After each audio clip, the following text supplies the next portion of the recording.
మన ఫ్యామిలీ అందరికీ హాయ్ అండి. మసాలా గుత్తి వంకాయ కూర అంటే ఎవరికి ఇష్టం ఉండదండి? చాలామందికి ఇష్టం. మా ఇంట్లో అయితే మేమందరూ చాలా ఇష్టంగా తింటాం. అయితే గుత్తి వంకాయ కూర అంటే మసాలా పెట్టి చేసేది ఎక్కువగా రౌండ్గా ఉండి పొట్టిగా ఉండే వంకాయలతోనే గుత్తి వంకాయ కూర చేస్తాం కదా.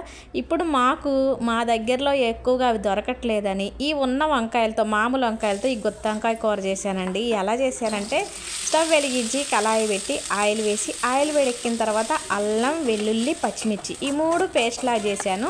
ఒక 2 స్పూన్ల ఈ అల్లం వెల్లుల్లి పేస్ట్ని వేడెక్కిన ఆయిల్లో వేసేసి ఒక 3 నిమిషాల పాటు వేయించిన తర్వాత ఒక స్పూన్ కొబ్బరి పొడి వేసానండి. కొబ్బరి పొడి వేసిన ఒక 2 నిమిషాలు వేయించుకున్నాను. ఆ తర్వాత ఈ మసాలాలకి రుచికి సరిపడేంత ఉప్పు వేసాను. చిన్న స్పూన్తో ఒక స్పూన్ వేసేసాను. ఇప్పుడు ఈ మసాలాకి సరిపోయే అంతేనండో, ఈ కూరకి కాదు, ఓన్లీ మసాలాకి సరిపడేంత ఉప్పు, అలాగే ఒక పెద్ద స్పూన్, అంటే మరీ పెద్దది కాదు, ఉప్పు వేసిన స్పూన్ కంటే కొంచెం పెద్ద స్పూన్తో కారం వేసాను. కారం వేసిన తర్వాత ఒక 2-3 నిమిషాలు ఇలానే ఈ మసాలాని వేయించానండి. ఈ మసాలా తొందర అడుగు అంటిద్ది కాబట్టి గరిటతో తిప్పుకుంటూ ఉండాలి. ఇప్పుడు ఒక చిన్న స్పూన్ వేయినట్టు గరం మసాలా కూడా వేసేసాను. ఇక ఈ కూరకి గ్రేవీ కోసం టమాటాలని ఉడకబెట్టేసుకుందాం. టమాటాలు 3 తీసుకొని శుభ్రంగా కడిగేసి వాటి ముసుగులు తీసేసానండి. అంటే తొడెములు ఉంటాయి కదా, ఆ తొడెం దగ్గర కొంచెం కట్ చేసి నీళ్ళల్లో వేసి ఇలా ఉడకబెట్టేశాను.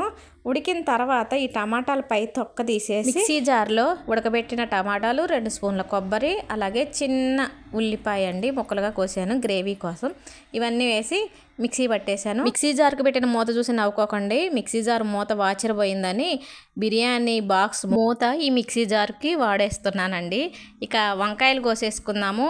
ఈ వంకాయలు కొయ్యాలంటే ముందు ఒక గిన్నెలో నీళ్ళు పోసి ఉప్పేసేయాలి, లేదంటే మనం వంకాయలు కోయంగానే కండ్రెక్కుతాయండి, అంటే చేదు వస్తాయి. అలా చేదు రాకుండా ఉండటం కోసం వంకాయలు కోసుకునేటప్పుడు ఎప్పుడైనా ఒక గిన్నెలో నీళ్ళు పోసుకొని ఉప్పు వేసుకొని వంకాయలు కోసిన వంకాయలని ఆ నీళ్ళల్లో వేస్తే చేదు రాకుండా ఉండే. ఈ విషయం చాలామందికి తెలుసు, కానీ తెలియని వాళ్ళకి ఈ చిట్కా ఉపయోగపడుతుందని చెప్తున్నాను. ఇక వంకాయల్ని 4 చీలికలుగా కోస్తున్నానండి. అంటే మసాలా పెట్టుకోవటానికి వీలుగా ఉండేటట్టు 4 చీలికలుగా కోస్తున్నాను. ఇలా కోసుకుంటే మసాలా పెట్టుకోవటానికి తేలిగ్గా ఉంటుంది, బాగుంటుంది అనమాట. మీకు డౌట్ రావచ్చు, అసలు ఈ వంకాయలతో గుత్తి వంకాయ కూర చేస్తారా అని. నేను చేశాను, చాలా బాగుంది, చాలా అంటే చాలా బాగుంది. మీరు చూడండి, వీడియో పూర్తిగా చూడండి, మీకే అర్థమవుతుంది.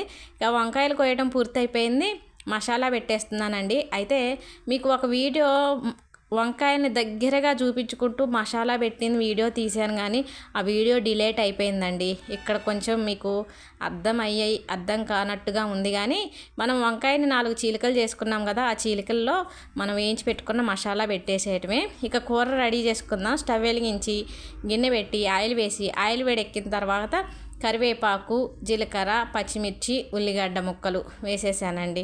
ఈ ఉల్లి ముక్కలు వేగుతుండగానే కొద్దిగా పసుపు వేసాను, మళ్ళీ ఒక స్పూన్ ఉప్పు వేస్తున్నాను. అంటే కూరకు సరిపడా అంత అని కాదు, తర్వాత సరిపోయింది లేనిది చూసుకొని మరోసారి వేస్తాను. ఉప్పు తక్కువైతే మళ్ళీ వేసుకోవచ్చు, కానీ ఎక్కువైతే తినలేం కదా. ఉల్లి ముక్కలు వేగిన తర్వాత మసాలా పెట్టిన వంకాయలను కూడా వేసేసి మూత పెట్టుకోవాలి. ఇలా మూత పెట్టిన తర్వాత ఇక్కడ జాగ్రత్తగా ఉండాలండి, మంట హైలో ఉండకూడదు, సిమ్లో ఉంచాలి. సిమ్లో పెట్టుకొని ఇలా వంకాయలని మగ్గించుకోవాలి, లేదంటే మాడిపోతుంది, కూర తొందరగా మాడిపోతుంది. అలా మాడకుండా ఉండాలంటే మంట సిమ్లోనే ఉంచి అప్పుడప్పుడు తిప్పుకుంటూ ఉండాలి. తిప్పటం అంటే గరిటెతో కాదండోయ్, గిన్నెని ఏదన్నా క్లాత్ పట్టుకొని తిప్పేసుకుంటూ ఉండాలి. వంకాయలు పూర్తిగా వేగిన తర్వాత మనం ఫస్ట్లో మసాలా వేయించాం కదండి వంకాయల స్టఫింగ్ కోసం, అది కొంచెం మిగిలింది, ఆ మిగిలిన మసాలా వేసేసాను. అలాగే ఉడకబెట్టిన టమాటాలు, కొద్ది కొబ్బరి, ఉల్లిగడ్డ పేస్ట్ పట్టాను కదా, ఆ పేస్ట్ కూడా ఇలా వేసేస్తున్నాను. ఇలా వేసేసిన తర్వాత కొద్దిగా నీళ్ళు పోసేస్తున్నాను. నీళ్ళు పోసేసి ఇది కొంచెం కూర కదిలేలాగా మళ్ళీ క్లాత్ పట్టుకొని తిప్పాలండి. ఇక్కడ ఏంటంటే గరిటె పెట్టామనుకోండి వంకాయలు చిదర అయిపోతాయి, అందుకనే నేను గరిటె పెట్టుకోకుండా ఓన్లీ క్లాత్తో పట్టుకొని ఇలా తిప్పుతున్నాను. టమాటా పేస్ట్ వేసిన తర్వాత కూరలోంచి పైకి నూనె కనిపిస్తూ ఉంటుంది. అలా కనిపించినప్పుడు కూరకి రుచికి సరిపడంత, అంటే మనకి ఘాటుకు సరిపడే అంత కారం వేస్తున్నాను. ఇంతకుముందు ఒకసారి ఉప్పు వేసాను కదా, కొంచెం తగ్గినట్టు అనిపించింది, కొద్దిగా ఉప్పు వేసాను. ఉప్పు కారం వేసేసాను కదా, మరొకసారి ఒక క్లాత్ తీసుకొని గిన్నెని కొంచెం అటు ఇటుగా కదిపామనుకోండి, ఈ కారం ఉప్పు అంతా కలిసిపోతుంది. కూర ఇంతటితో అయిపోయింది అనుకోకండి. ఇలా కదిపేసిన తర్వాత ఇందులోకి కొంచెం వాటర్ వేద్దాం. మరీ చిక్కగా ఉంది కదా, ఇంత చిక్కగా ఉంటే మరీ బాగోదు. కాబట్టి కొద్దిగా వాటర్ వేసేసి మూత పెట్టామనుకోండి, ఇప్పుడు మనం వేసిన మసాలాలన్నీ కూడా చక్కగా ముక్కకు పట్టేస్తాయి. కూర ఇంకా టేస్ట్ బాగుంటుంది. ఇక ఇప్పుడైతే మూత పెట్టిన ఒక 5-6 నిమిషాల తర్వాత కొద్దిగా గరం మసాలా వేసానండి. వేసినట్టు గరం మసాలా వేసాను. 1 స్పూన్ ములగాకు పొడి వేసాను. ఆరోగ్యానికి చాలా మంచిది కదా.